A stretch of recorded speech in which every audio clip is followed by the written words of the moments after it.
આજના આધુનિક યુગમાં એન્ટિક વસ્તુના સંગ્રહકારો પોતાના ઘરને જ મ્યુઝિયમ બનાવતા થઈ ગયા છે.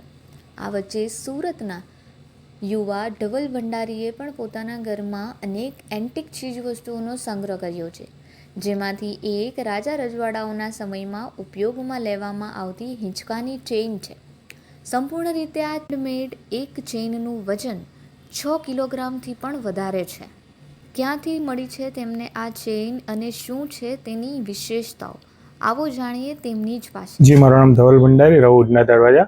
આ જે કળા છે એ પૌરાણિક સ્ટાઇલના 80થી 100 વર્ષ જૂના છે, જે પિત્તળમાંથી બનાવેલા આવે છે.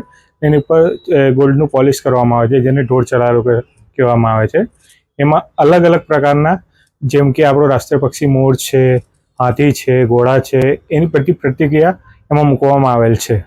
જી, આ એક ચેનનું વજન છે 5 થી 6 કિલોની એક ચેન છે, એટલે ટોટલ મળીને લગભગ 25 કિલોને 4 ચેન થાય છે. ને એમાં અલગ અલગ કૃતિઓ છે જે પહેલાંના રાજા રજવાડાઓ રાખતા હતા. સુરત શહેરના ઉધના દરવાજા વિસ્તારમાં રહેતા ધવલ ભંડેરી પોતાના દાદાના શોખને માત્ર જાળવવાને બદલે આગળ વધાવ્યો છે. તેમણે પણ તેમના દાદાની જેમ દેશ વિદેશની અનેક એન્ટિક વસ્તુઓનો સંગ્રહ કર્યો છે. ફૂડ સ્ટોલ ચલાવતા ધવલભાઈ પાસે હાલ એન્ટિક કહી શકાય તેવા હિંચકાની 4 ચેઇનનો સંગ્રહ છે, જે પિત્તળમાંથી બનાવવામાં આવી છે. આજના યુગમાં પૌરાણિક ચીજવસ્તુઓની માંગ ખાસ જોવા મળે છે, અને ખાસ કરીને લોકો આજે તેમના ઘરમાં અથવા લિવિંગ રૂમમાં ટ્રેડિશનલ લુક આપવા માટે એન્ટિક હિંચકા લગાવતા જ હોય છે, જેની પર રાજા રજવાડાઓના સમયમાં ઉપયોગમાં આવતી કોતરણી કામ તેમજ રંગરોગાન કરવામાં આવે છે. તેમાં મુખ્યત્વે લાકડાના હિંચકા હોય છે, પરંતુ ધવલભાઈ પાસે જો એન્ટિક ચેઇન જોવા મળી છે તે ધાતુમાંથી તૈયાર કરવામાં આવી છે, જેના પર ખાસ દરબારની પ્રતિકૃતિ બનાવવામાં આવી છે, જે સામાન્ય રીતે મહેલમાં જ જોવા મળતા હતા. એમાં જે દરબારનું પ્રતિક્રિયા મૂકવામાં આવી છે એ દર્શાવે છે કે તમે કોઈ પણ વ્યક્તિ અમારા મહેલમાં પધારી શકો છો, કે કંઈક પણ તમે આવી શકો છો. અને બીજું પ્રતિબિંબ છે મોરનું, જે શાંતિનું પ્રતીક છે, જે આખા વંશજોને શાંત રહેવા કહે છે. બીજું છે હાથીનું પ્રતિત્વ, જે બલવાન તરીકે એક રાજ્યની પ્રતીક્ષા સામે આપનું વર્ણન કરે છે.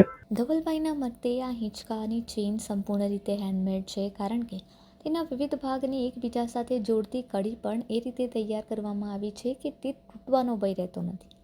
તેમાં દરબાર, હાથી, ઘોડા, પોપટ અને મોરની પ્રતિકૃતિ પણ છે, જેથી હિંચકા જોતા જ આકર્ષક લાગે છે. તેમની પાસે આવી 4 ચેઇન છે, જેનું ઓવરઓલ વજન 25 કિલોગ્રામ છે. પિત્તળના હોવા છતાં તેની ઉપર ગોલ્ડ પોલિશ કરવામાં આવ્યું છે. હિંચકાની આ 4 ચેઇન મશીનથી તૈયાર કરવામાં આવી નથી. પહેલાંના રાજા રજવાડાઓ તેનો ઉપયોગ કરતા હતા, અને એક ચેઇનની લંબાઈ 8 ફૂટ જેટલી છે.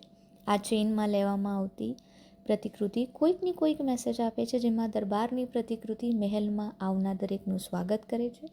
બીજી પ્રતિકૃતિ મોર છે, જે શાંતિનું પ્રતીક છે, જે વંશજોને શાંત રહેવાનો સંદેશો આપે છે, અને સાથે જ બળવાન તરીકે હાથીની પ્રતિકૃતિ પણ તેમાં મૂકવામાં આવી છે. આ બધું કલેક્શન મારા દાદાઓ કરતા હતા, અને એમની જ પ્રેરણા મેં આગળ વધાવી છે. 20 વર્ષથી આ બધી વસ્તુઓનું કલેક્શન કરું છું. એ પાસે વાસણોનું કલેક્શન છે, જૂની ગલિયાળોનું કલેક્શન છે, રેડિયાનું કલેક્શન છે, એવી ઘણી બધી 30 થી 35 હજારના અલગ અલગ કલેક્શન મારી પાસે હાજરમાં છે.